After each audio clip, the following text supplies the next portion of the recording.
BPSC maker के इस नए एपिसोड में आप सभी का स्वागत है। आज के इस वीडियो में 4 नवंबर 2022 से संबंधित करंट अफेयर्स, जिसमें कि बिहार राष्ट्रीय अंतर्राष्ट्रीय तीनों घटनाओं का संग्रह होगा। तो संबंधित जितने भी प्रश्न बनेंगे, सारी जानकारी आपको विस्तार पूर्वक दिया जाएगा। जितने भी छात्र हमसे पहली बार जुड़े हैं, आप सभी छात्रों को बता दूं कि इस श्रृंखला के सारे वीडियो आपके बिहार के सभी प्रतियोगी परीक्षाओं के दृष्टिकोण से महत्वपूर्ण है। तो रेगुलर बेसिस पर आप यहाँ पर इस करंट अफेयर्स की श्रृंखला को फॉलो करके अपनी तैयारी को एक नई दिशा दे सकते हैं। अब यहाँ पर हम आ चुके हैं पिछले वीडियो के प्रश्न पे। ये प्रश्न आपसे पिछले वीडियो में पूछा गया था। ये प्रश्न था कि हाल ही में भारत की अंडर 20 रग्बी टीम में बिहार के कितने खिलाड़ियों का चयन हुआ है। कंप्लीट जानकारी यहाँ से हमने आपको दिया था। इसका राइट आंसर होगा ऑप्शन नंबर ए, यानी कि बिहार के 5 खिलाड़ियों का चयन हुआ। इसमें से पुरुष भी है और महिला वर्ग दोनों इसमें शामिल है। अगर आपको ये जानना है कितने पुरुष और कितनी महिलाएं इसमें शामिल है, तो पिछला वाला जो वीडियो चैनल पर अपलोड हुआ था, आप उसको देखिए। यहाँ से सारी जानकारी आपको मिल जाएगी। देखिए, क्लास अगर आप रेगुलर फॉलो करेंगे, देखिए यहाँ पर बड़ी बात ये होती है कि चीज़ें एक दूसरे से कनेक्ट होती हैं। तो क्लास रेगुलर फॉलो करने से आपकी जो करंट अफेयर्स की तैयारी होगी वो कहीं ना कहीं बेहतर होगी, और जो आपका एक कॉन्फिडेंस लेवल होगा वो काफ़ी ज़्यादा बिल्डअप करेगा। तो इस चीज़ का यहाँ से ध्यान रखें, करंट अफेयर्स की तैयारी आप जब भी करें तो रेगुलर बेसिस पर करें।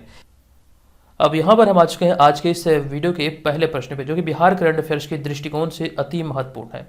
आप इस प्रश्न को इम्पोर्टेंट प्रश्नों की श्रेणी में रखेंगे। ये प्रश्न है कि 15वें वित्त आयोग की सिफारिशों पर या फिर सिफारिश पर केंद्रीय वित्त मंत्रालय के व्यय विभाग ने बिहार के लिए कितनी राशि जारी की है। यहाँ से कंप्लीट जानकारी मैं आपको देने वाला हूँ। फिलहाल यहाँ पे इसका जो राइट आंसर होगा, बिहार को जो राशि मिली है ये 7.35 करोड़ रुपये की राशि बिहार के लिए जारी किया गया। तो ऑप्शन नंबर ए यहाँ पर इस प्रश्न का राइट आंसर हो जाएगा। संबंधित जानकारी में यहाँ पर हम बात करें पहले पॉइंट की, तो हमारा पहला पॉइंट होगा कि 15वें वित्त आयोग की सिफारिश पर केंद्रीय वित्त मंत्रालय के व्यय विभाग ने शहरी स्थानीय निकायों के लिए 4,761 करोड़ रुपए की अनुदान राशि वित्त वर्ष 2022-23 के लिए जारी किया गया है। भारत के सभी राज्यों के दृष्टिकोण से देखें तो कुल जो राशि जारी हुई है तो ये राशि है 4,761 करोड़ रुपये। लेकिन वहीं पे हम बिहार के दृष्टिकोण से इसे देखें तो हमने यहाँ पर आगे पुनः उस चीज़ को लिख दिया है कि इसमें बिहार के हिस्से महज 7.35 करोड़ रुपये ही आए हैं। तो यहाँ से इस बात का आपको ध्यान रखना है। अगले पॉइंट की हम बात करें तो दरअसल यह राशि, यहाँ पे देखें में एक्स्ट्रा लिखा गया गलती से, तो दरअसल यह राशि केंद्र सरकार राज्यों को वित्त आयोग द्वारा निर्धारित फार्मूले के आधार पर जारी करती है। और इसके लिए आपको ध्यान रखना है कि राज्यों की हिस्सेदारी तय करने के लिए वित्त आयोग ने शहरीकरण को आधार बनाया था, जिस आधार पर सभी राज्यों के लिए भी राशि आवंटित की गई है। और ये कुल जो राशि थी ये थी 4,761 करोड़ रुपये। अब बिहार के अतिरिक्त बिहार के जो पड़ोसी राज्य हैं उसकी सूची आप यहाँ पर देखने वाले हैं। जो पड़ोसी राज्य हैं उसके लिए कितने करोड़ रुपये यहाँ पर जारी किया गया 15वें वित्त आयोग की सिफारिश के आधार पर। तो पड़ोसी राज्य उत्तर प्रदेश की बात करें तो 1,988 करोड़ रुपये उत्तर प्रदेश के लिए जारी हुआ। वह भी बात करें पड़ोसी राज्य पश्चिम बंगाल की तो 7.35। आपको ध्यान रखना, बिहार और बंगाल की बात किया जाए तो दोनों के लिए समान राशि जारी की गई है, दोनों एकदम से बराबर है। वहीं भी हम अगले पॉइंट की बात करें तो पड़ोसी राज्य झारखंड के लिए जो राशि जारी हुई ये 11.98 करोड़ रुपये जारी हुई है। ये संबंधित जो आंकड़े हैं ये आपके एग्जाम में पूछे जाने की प्रबल संभावना बन रही है। तो यहाँ पर इस सारे चीज़ों को नोट कर लीजिएगा। जो नई कॉपी हमने आपको तैयार करने के लिए कहा था 68वीं बीपीएससी के लिए, वहाँ पर इन सारे बातों को जरूर नोट कीजिएगा। चलते हम यहाँ पर अगले दूसरे प्रश्न पे। ये दूसरा प्रश्न है कि बिहार के किस जिले के मोहम्मद रेयान ने हाल ही में एशियन यूथ चेस चैंपियनशिप 2022 के ओपन 12 टीम स्टैंडर्ड चेस में कौन सा स्थान हासिल किया है। तो इस प्रश्न का हमारा राइट आंसर होगा, ये किस जिले के रहने वाले हैं, यही यहाँ प्रश्न में पूछा गया है। इसका राइट आंसर होगा राजधानी पटना, यानी कि ऑप्शन नंबर बी यहाँ पर इस प्रश्न का राइट आंसर हो जाएगा। अब यहाँ पर हम इस प्रश्न के एक्सप्लेनेशन की बात करें तो ऐसे में आपको ध्यान रखना है कि विलक्षण प्रतिभा के धनी मोहम्मद रेयान ने एशियन यूथ चेस चैंपियनशिप 2022 के ओपन 12 टीम स्टैंडर्ड चेस में शीर्ष स्थान हासिल किया है। ये यहाँ से आपको ध्यान रखना है, मोहम्मद रेयान पटना के रहने वाले हैं। साथ ही ओपन 12 टीम ब्लिट्ज चेस में द्वितीय स्थान की दावेदारी कर अंतर्राष्ट्रीय स्तर पर राज्य और राष्ट्र दोनों का शान बढ़ाया है। ये आपको यहाँ पर ध्यान रखना है कि 12 टीम ब्लिट्ज चेस में इन्होंने दूसरा स्थान हासिल किया, जबकि 12 टीम स्टैंडर्ड चेस प्रतियोगिता में इन्होंने शीर्ष स्थान हासिल किया है। ये यहाँ से आपको ध्यान रखना है मोहम्मद रेयान के बारे में। हमारा अगला पॉइंट है मोहम्मद रेयान पटना जिले के निवासी हैं। जबकि अगले पॉइंट की बात करें तो एशियन यूथ चेस चैंपियनशिप 2022 का आयोजन इंडोनेशिया के बाली में किया गया था। ये जो आयोजित हुआ था ये इंडोनेशिया में एक स्थान है बाली, यहीं पर इसका आयोजन किया गया था। ये सारी जानकारी यहाँ से आपको ध्यान रखना है। हम बात करें यहाँ पर दरभंगा की, ऑप्शन नंबर ए में जो आप दरभंगा देख रहे हैं, तो बिहार का दूसरा तारामंडल का जो निर्माण हो रहा है ये बिहार के दरभंगा जिले में हो रहा है। दरभंगा की बात करें तो एक जानकारी हमने 2021 में दिया था, एक रिपोर्ट आया था जिस रिपोर्ट में ये जानकारी दिया था कि बिहार में पटना के बाद राज्य का दूसरा सबसे बड़ा एजुकेशन हब दरभंगा है। ये बातें आपको याद होगा। साथ ही साथ वहीं पे हम बात करें बक्सर की, तो बक्सर में एक स्थान है चौसा, जहां से गंगा नदी बिहार के क्षेत्र में प्रवेश करती है। जबकि गंगा नदी बिहार के क्षेत्र को किस जिले में छोड़ती है, तो ऐसे में ध्यान रखेंगे कटिहार जिले में गंगा नदी बिहार के क्षेत्र को छोड़ देती है। अगला हमारा यहाँ पर तीसरा प्रश्न होगा, लेकिन उससे पहले हम लोग बात कर लेते हैं बिहार से संबंधित कुछ बेसिक से फैक्ट के बारे में। आप चाहें तो वीडियो को पॉज करके इसका रिवीजन भी कर सकते हैं। ठीक है, तो यहाँ पर ये बेसिक से फैक्ट है, कई बार यहाँ से आपके एग्जाम में प्रश्न बने हैं। संबंधित सारी जानकारी को आप चाहें तो नोट भी कर सकते हैं। चलिए अब यहाँ पर हम आ चुके हैं तीसरे प्रश्न पे।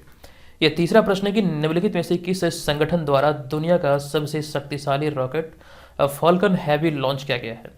एक तो सबसे बड़ी बात यहाँ पर यह है कि पृथ्वी पर निर्मित यह दुनिया का अब तक का सबसे शक्तिशाली रॉकेट है। अब यहाँ पर प्रश्न पूछा गया कि निम्नलिखित में से किस संगठन द्वारा दुनिया का यह सबसे शक्तिशाली रॉकेट फॉल्कन हैवी लॉन्च किया गया है।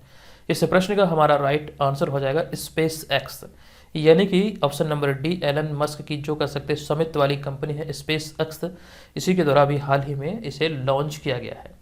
संबंधित सारी जानकारी आप यहाँ पर देखने वाले हैं। हमारा यहाँ पर पहला पॉइंट होगा कि एलन मस्क की, यहाँ पे देखिए की स्वामित्व एक साथ हो गया है तो आप लोग सुधार कर लीजिएगा। तो एलन मस्क की स्वामित्व वाली कंपनी स्पेस एक्स हाल ही में दुनिया का सबसे शक्तिशाली रॉकेट फॉल्कन हैवी लॉन्च किया है। ये यहाँ से आपको ध्यान रखना है। और इस रॉकेट को कहाँ से लॉन्च किया गया ये भी इंपॉर्टेंट है एग्जाम पर्पज से। तो इस रॉकेट को फ्लोरिडा स्थित नासा के कैनेडी स्पेस सेंटर से लॉन्च किया गया है। अमेरिका में फ्लोरिडा स्थित नासा के कैनेडी स्पेस सेंटर से इस रॉकेट को, जिसका नाम है फॉल्कन हैवी, इसे लॉन्च किया गया है। अब यहाँ पर हम अगले पॉइंट की बात करें तो फॉल्कन हैवी रॉकेट से अमेरिकी स्पेस फोर्स के सैटेलाइटों को अंतरिक्ष में भेजा गया है। ये यहाँ से आपको ध्यान रखना है। हमारा अगला पॉइंट इसमें यहाँ पर इसके वजन और इसकी लंबाई से संबंधित है। तो इस रॉकेट की बात करें तो इस रॉकेट का वजन 63.8 टन है, जबकि ये इसकी जो लंबाई है ये 230 फुट है। ये यहाँ से ध्यान रखिएगा। हम अगले पॉइंट की बात करें स्पेस एक्स की स्थापना कब हुई थी। स्पेस एक्स एक निजी अंतरिक्ष संगठन है। इसकी स्थापना 14 मार्च वर्ष 2002 को किया गया था। हमारा अगला पॉइंट होगा नासा से संबंधित। नासा की स्थापना 29 जुलाई 1958 को हुआ था, जो कि अमेरिकी अंतरिक्ष एजेंसी है। हम बात करें यहाँ पर भारतीय अंतरिक्ष अनुसंधान संगठन अर्थात इसरो की, तो इसरो की स्थापना हुई थी 15 अगस्त 1969 यानी कि 1969 में। तो ये सारे संबंधित फैक्ट आपको याद रखने हैं। नेक्स्ट चौथा प्रश्न भी अति महत्वपूर्ण है। ये प्रश्न है कि हाल ही में किस राज्य में स्थित रानीपुर देश का 53वां टाइगर रिजर्व बना है। इस प्रश्न का राइट आंसर है ऑप्शन नंबर ए, किस राज्य में स्थित रानीपुर देश का 53वां टाइगर रिजर्व बना। तो right answer option number A यानी कि उत्तर प्रदेश। तो ऐसे में यहाँ पर आप ध्यान रखेंगे हाल ही में उत्तर प्रदेश के चित्रकूट जिले में स्थित रानीपुर टाइगर रिजर्व भारत का 53वां टाइगर रिजर्व बना है। अब यहाँ से आपके एग्जाम में प्रश्न बनने की प्रबल संभावना हो रही है कि भारत का 53वां टाइगर रिजर्व जो भी बना है इसका नाम क्या है, ये किस राज्य में अवस्थित है। ये सारी चीज़ें एग्जाम में पूछे जा सकते हैं। तो ध्यान रखिएगा ये 53वां टाइगर रिजर्व है, जो कि उत्तर प्रदेश के रानीपुर टाइगर रिजर्व को ये दर्जा दिया गया है। हम बात करें यहाँ पर अगले पॉइंट की, तो अब इस प्रकार अब दुधवा, पीलीभीत और अमनगढ़ के बाद राज्य में यानी कि उत्तर प्रदेश में चौथा टाइगर रिजर्व है। इससे पहले अगर हम बात करें उत्तर प्रदेश की, तो इससे पहले उत्तर प्रदेश में 3 टाइगर रिजर्व थे, जिनमें कि दुधवा, पीलीभीत और अमनगढ़। लेकिन अभी हाल ही में रानीपुर टाइगर रिजर्व को जो मान्यता मिला, इसके बाद से अब उत्तर प्रदेश में टाइगर रिजर्वों की जो संख्या हो गई ये 4 हो गई है। इस बात का यहाँ से ध्यान रखिए।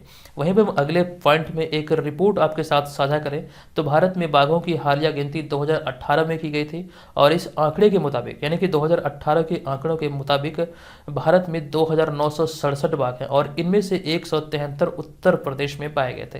ये जो आंकड़ा हुआ था या फिर कह सकते हैं जो सर्वे हुआ था, इनमें से 2018 के आधार पर 173 बाघ उत्तर प्रदेश में पाए गए थे। हम बात करें यहाँ पर अगले पॉइंट की बिहार के दृष्टिकोण से, तो बिहार का एक एकमात्र tiger reserve Valmiki Nagar tiger reserve, जो कि बिहार के क्षेत्रफल के दृष्टिकोण से सबसे बड़े जिले पश्चिमी चंपारण में है। और यहाँ पर अभी हाल ही में 1 नवंबर 2022 को टाइगर सफारी की शुरुआत हुई है। ये जानकारी 2 दिन पहले हमने आपके साथ साझा किया था। बिहार का एकमात्र टाइगर रिजर्व है वाल्मीकि नगर टाइगर रिजर्व। यहाँ पर 1 नवंबर 2022 को पहली बार टाइगर सफारी की शुरुआत हुई है। जबकि बिहार के दृष्टिकोण से हम बात करें टाइगर रिजर्व की, तो एक पॉइंट हमने आपको जानकारी ये भी दिया था कि दूसरा टाइगर रिजर्व बिहार के कैमूर जिले में प्रस्तावित है, यहीं पर इसका निर्माण होना है। हम बात करें यहाँ पर प्रोजेक्ट टाइगर की, यहाँ से कई बार एग्जाम में प्रश्न बने हैं कि प्रोजेक्ट टाइगर की शुरुआत कब हुई थी। तो 1973 में इसकी शुरुआत की गई थी तत्कालीन प्रधानमंत्री इंदिरा गांधी के द्वारा। जबकि अभी हाल ही में 2022 में प्रोजेक्ट चीता की शुरुआत हुई है, ये यहाँ पर आप देख सकते हैं। तो 17 सितंबर 2022 को माननीय प्रधानमंत्री श्री नरेंद्र मोदी ने अपने जन्मदिन के अवसर पर शुरुआत की है। आई होप कि ये सारे पॉइंट आपके एग्जाम में पूछे जाएंगे, जिस आधार पर हमने यहाँ पर सभी पॉइंट को शामिल किया है। तो सभी पॉइंट को आप ये समझिए कि एग्जाम में पूछे जाने की यहाँ से संभावना है, तो अपनी कॉपी में जरूर नोट कीजिएगा। अगला होगा हमारा 5वां प्रश्न। ये प्रश्न है कि किस देश ने हाल ही में द्वितीय चरण की बैलिस्टिक मिसाइल रक्षा इंटरसेप्टर AD-1 मिसाइल की पहली उड़ान का सफलतापूर्वक परीक्षण किया है। अभी हाल ही में इस मिसाइल का परीक्षण किया गया है भारत के द्वारा। ऐसे में ऑप्शन नंबर ए यहाँ पर इस प्रश्न का राइट आंसर हो जाएगा। अब यहाँ पर इस प्रश्न से संबंधित फैक्ट की बात करें तो हमारा इसमें पहला पॉइंट होगा कि भारत ने हाल ही में ओडिशा के APJ अब्दुल कलाम द्वीप से द्वितीय चरण की बैलिस्टिक मिसाइल रक्षा इंटरसेप्टर AD-1 मिसाइल की पहली उड़ान का सफलतापूर्वक परीक्षण किया है। ये ध्यान रखिएगा, इसका परीक्षण कहाँ किया गया, तो ओडिशा के APJ अब्दुल कलाम द्वीप से ये द्वितीय चरण का बैलिस्टिक मिसाइल था रक्षा इंटरसेप्टर AD-1, इसका भी हाल ही में परीक्षण किया गया है। हमारा अगला पॉइंट है कि इंटरसेप्टर AD-1 मिसाइल लंबी दूरी की एक बैलिस्टिक मिसाइल है, जो कि विमान को रोकने के लिए तैयार किया गया है या फिर इसे डिजाइन किया गया है। ये आपको ध्यान रखना, ये एक प्रकार की बैलिस्टिक मिसाइल है जो कि लंबी दूरी की बैलिस्टिक मिसाइल है। इस मिसाइल की कुछ विशेषताओं के बारे में बात करें तो यह 2 चरणों वाली ठोस मोटर द्वारा संचालित और वाहन को लक्ष्य तक सटीक रूप से मार्गदर्शन करने के लिए स्वदेशी रूप से विकसित उन्नत नियंत्रण प्रणाली, नेविगेशन और मार्गदर्शन एल्गोरिथम से लैस है। ये इसकी कुछ विशेषताएं हैं इस बैलिस्टिक मिसाइल से, जिसका नाम है इंटरसेप्टर AD-1। अभी हाल ही में इसका परीक्षण भारत द्वारा किया गया है। अब यहाँ पर हमारा अगला 6ठा प्रश्न है कि हाल ही में डॉनी पोलो हवाई अड्डा चर्चे में है, बताएं कि यह किस राज्य में अवस्थित है। इस प्रश्न का हमारा राइट आंसर होगा ऑप्शन नंबर ए, ये अरुणाचल प्रदेश में अवस्थित है। अब इस प्रश्न से संबंधित कई सारी जानकारी आपको ध्यान रखना, जैसे हमारा इसमें पहला पॉइंट है, केंद्रीय सरकार ने हाल ही में अरुणाचल प्रदेश की राजधानी ईटानगर के होलोंगी में नवनिर्मित ग्रीनफील्ड हवाई अड्डे का नाम डॉनी पोलो एयरपोर्ट ईटानगर करने को मंजूरी दे दी है। ये यहाँ से आपको ध्यान रखना है। इसका जो पुराना नाम है डॉनी पोलो का, यानी कि जो नया नाम दिया गया ये डॉनी पोलो एयरपोर्ट ईटानगर दिया गया, लेकिन इससे पहले जो इसका नाम था होलोंगी एयरपोर्ट था। अरुणाचल प्रदेश की संस्कृति के दृष्टिकोण से देखें तो यहाँ पर इस चीज़ को हमने इसे डिफाइन किया है, हालांकि ये भी मुझे जानकारी नहीं था, इंटरनेट से ये चीज़ें मैंने प्राप्त किया है। आपको ध्यान रखना है कि डॉनी का अर्थ होता है सूर्य, जबकि पोलो चंद्रमा को कहा जाता है। ये यहाँ से आपको ध्यान रखना, नोट कर लीजिए, ये एग्जाम में इसका अर्थ आपसे पूछा जा सकता है। हमारा इसमें अगला पॉइंट होगा इस हवाई अड्डा से संबंधित। यह हवाई अड्डा 4100 यानी कि 4100 वर्ग मीटर में फैला हुआ है, जो कि सभी आधुनिक सुविधाओं से लैस है। ये यहाँ से ध्यान रखना है। हमारा अगला पॉइंट है कि जनवरी 2019 में केंद्र सरकार ने होलोंगी ग्रीनफील्ड हवाई अड्डे को विकसित करने की मंजूरी दी थी, जिसके बाद अभी हाल ही में नए सिरे से एकदम से नए नाम के साथ भी इसका उद्घाटन हुआ है। ये यहाँ से आपको ध्यान रखना है, या फिर इसको मंजूरी दी गई, एक नया नाम को मंजूरी दिया गया है। नेक्स्ट का यहाँ पर हमारा अगला 7वां प्रश्न, लेकिन उससे पहले अरुणाचल प्रदेश से संबंधित कुछ बेसिक से फैक्ट है, उसे आप लोग ध्यानपूर्वक देख लीजिए, क्योंकि हम लोग यहाँ पर थोड़ी देर पहले अरुणाचल प्रदेश से संबंधित प्रश्न की व्याख्या देख रहे थे। अब यहाँ पर अरुणाचल प्रदेश से संबंधित कुछ सामान्य अध्ययन के प्रश्न है, जो कि एक एक करके आपको ध्यान रखना है। हमारा इसमें पहला पॉइंट है अरुणाचल प्रदेश की स्थापना कब हुई थी। नोट कीजिएगा, 20 फरवरी 1987 को इस प्रदेश यानी कि अरुणाचल प्रदेश की स्थापना हुई थी। अरुणाचल प्रदेश को पूर्वोत्तर का आभूषण भी कहा जाता है। साथ ही साथ भारत में सबसे पहले सूर्य अरुणाचल प्रदेश में ही निकलता है, और अरुणाचल प्रदेश को लैंड ऑफ डाउन यानी कि सुबह की जमीन कहा जाता है। ये यहाँ से आपको ध्यान रखना है। हमारा अगला पॉइंट है अरुणाचल प्रदेश को भारत का फिनलैंड भी कहा जाता है। कई जगहों पर ये संबोधन आप देखते होंगे, अरुणाचल प्रदेश को पूर्वोत्तर भारत का आभूषण कहा जाता है, भारत का फिनलैंड कहा जाता है, या फिर उगते हुए सूर्य की जन्मभूमि कहा जाता है, या फिर सुबह की जमीन कहा जाता है। ये सारी बातें यहाँ से आप ध्यान रखिएगा। हमारा अगला पॉइंट है अरुणाचल प्रदेश में सबसे लंबी इंटरनेशनल यानी कि अंतर्राष्ट्रीय बॉर्डर है। जो कि हम बात करें यहाँ पर तो अरुणाचल प्रदेश की सीमा 1603 किलोमीटर लंबी है। ये जो बॉर्डर है ये 3 देशों के साथ जो साझा होती है, इनमें से 3 सीमावर्ती देशों में चीन, म्यांमार और भूटान शामिल है। यहाँ पर एक और पॉइंट है कि अरुणाचल प्रदेश 7 सिस्टर यानी कि 7 बहनों यानी कि सभी नॉर्थ ईस्ट में सबसे बड़ा राज्य है। 7 बहनों का जो राज्य कहा जाता है, तो ऐसे में अरुणाचल प्रदेश का जो क्षेत्रफल है ये सबसे अधिक है। तो ये कुछ बेसिक से फैक्ट है जो कि आपको यहाँ से अरुणाचल प्रदेश से संबंधित याद रखना है। चलते हम यहाँ पर अगले 7वें प्रश्न पे। सामाजिक कार्यकर्ता डॉक्टर इला भट्ट का हाल ही में निधन हुआ है। बताएं कि उन्हें किस वर्ष रेमन मैग्सेसे पुरस्कार से सम्मानित किया गया था। ये काफ़ी ज़्यादा चर्चित हस्ती है, तो ऐसे में यहाँ से आप इसको ध्यान रखेंगे, ये एक इम्पोर्टेंट प्रश्न है। इस प्रश्न की बात करें तो रेमन मैग्सेसे पुरस्कार उन्हें दिया गया था वर्ष 1977 में, यानी कि 1977 में। हम बात करें यहाँ पर इस प्रश्न के पहले पॉइंट की, तो ऐसे में ध्यान रखेंगे कि महिलाओं को सशक्त बनाने में अहम भूमिका निभाने वाले सामाजिक कार्यकर्ता इला भट्ट का हाल ही में अहमदाबाद गुजरात में 89 वर्ष की आयु में निधन हुआ। आप यहाँ पर इला भट्ट को इस तस्वीर में भी देख सकते हैं।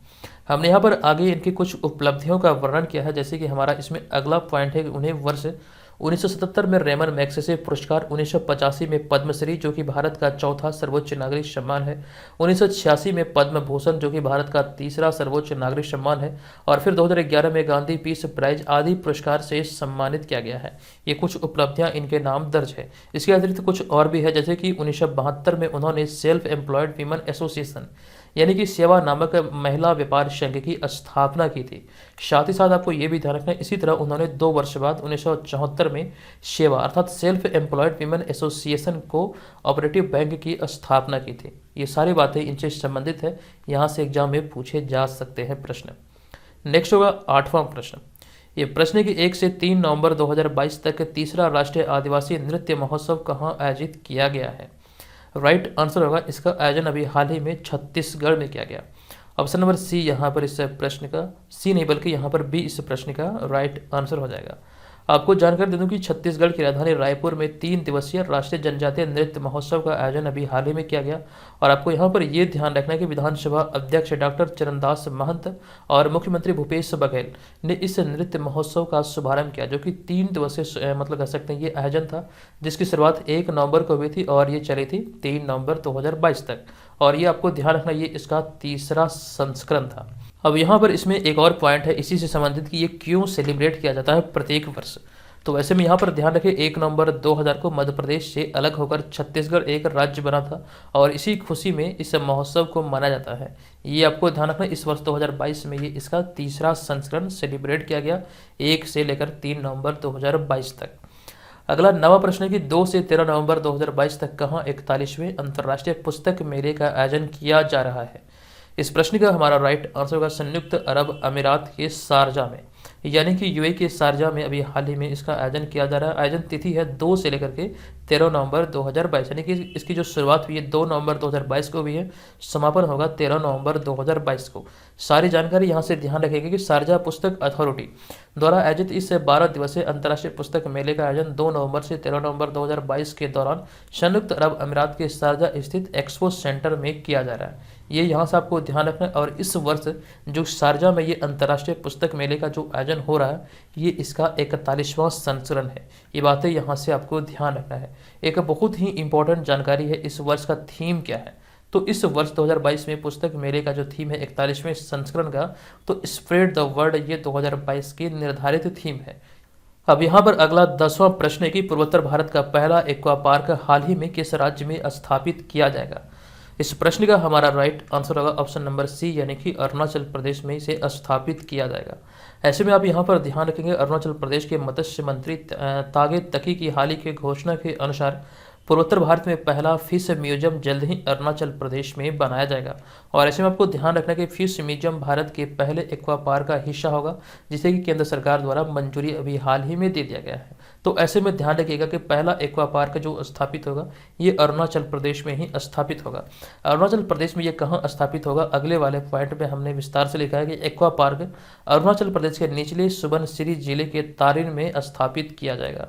तो ये कुछ इनसे संबंधित तथ्य थे जो कि आपको ध्यान रखेंगे। बात रही अरुणाचल प्रदेश की, तो थोड़ी देर पहले ही अरुणाचल प्रदेश के बारे में हमने आपको विस्तार पूर्वक जानकारी दिया। अगला 11 प्रश्न है कि हाल ही में फिक्की के नए अध्यक्ष कौन नियुक्त हुए हैं। तो इस प्रश्न का राइट आंसर होगा सुब्रकांत पांडा, यानी कि ऑप्शन नंबर सी यहाँ पर इस प्रश्न का राइट आंसर हो जाएगा। फिक्की अर्थात federation of Indian chambers of commerce and industry ने हाल ही में देवाशीष पांडा को अपना